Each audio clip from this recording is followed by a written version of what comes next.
Well, I'm really excited that you're here talking to us today because having more clinicians and people that are really inspired, but that actually have done it themselves is so important.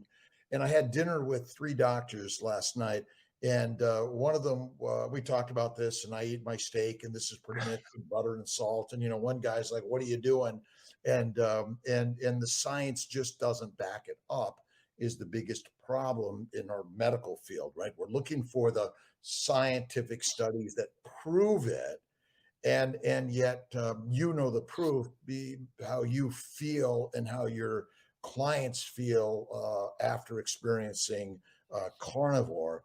What's your thoughts and how do you talk to people about keto versus carnivore and the nuances of those sort of things? Yeah, I mean, well, there's obviously some distinctions there, and just to be clear, I don't necessarily think everybody needs to be on a carnivore diet. I don't know if it's even the best diet for every single person, but I do know that it can be extremely effective for many people, and it's worth trying for many conditions. And so keto, keto obviously in the name, indicates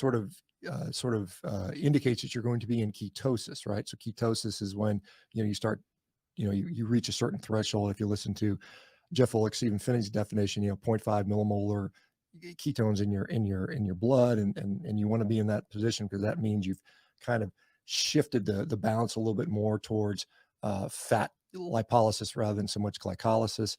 And so there's this sort of, I'm going to eat things that cause that to happen for me to be in ketosis. And some of the side effects might be my hemoglobin A1C gets better, my glucose is stable, I might lose some weight, I might feel better, and certainly people do. And there's a lot of research on keto now showing all kinds of beneficial effects for all kinds of diseases. I mean, I know there's studies, Chris Palmer at Harvard's doing some great work around mental health stuff. I mean, there's stuff, guys like Dale Bredesen and UCSF looking at Alzheimer's disease. And we just see a lot of now research coming out there. Dom D'Agostino's done a lot of great work. But I think with a carnivore diet, you certainly can do it in a ketogenic style. And there's people who call it ketovore, keto animal foods, or Paleolithic ketogenic. I mean, there's all kinds of versions on that. And I think that can often be beneficial. I don't personally, in my own life, I don't really worry about it, whether I'm in ketosis or not. I look at like, what is my ultimate goal here?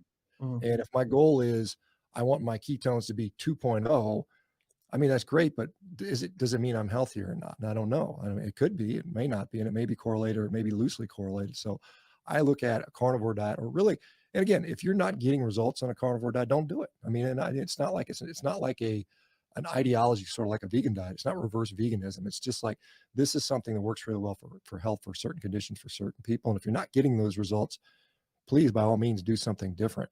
But I think, the goal is, hey, let's get healthy. Let's get, if you look at what a carnivore diet is, it's it's an animal-based diet. There's no processed food in there, by pretty much by definition. With a ketogenic diet, you can walk through any grocery store and see keto junk food everywhere. It's keto on this, keto crumbles and keto bites and keto, everything's got keto on it. And you look at the ingredients, it's just a bunch of garbage, right? You don't really see that with carnivore. There's some people that kind of trying to, calling jerky carnivore, and it's all got, some junk in there. But so I mean, there's that. I mean, there's no real processed garbage. And I think really, if we look at why we have a situation like we do, it is the immense amount of ultra processed food that we eat as Americans and Westerners. I mean, it's 60% of our diet largely. So you eliminate all that, first of all, and then you're providing high quality protein, and animal source protein is clearly better than plant protein. I know there's people that push back on that, but I mean, at the end of the day, the overwhelming evidence, you can look at the PDCAAS, you can look at the DIAS, when you look at the digestibility indices of all these plant versus animal proteins. Plant proteins are always inferior in just about every study you've ever looked at. You can kind of construct something using isolates, and if you balance everything, you can get a similar muscle protein synthesis.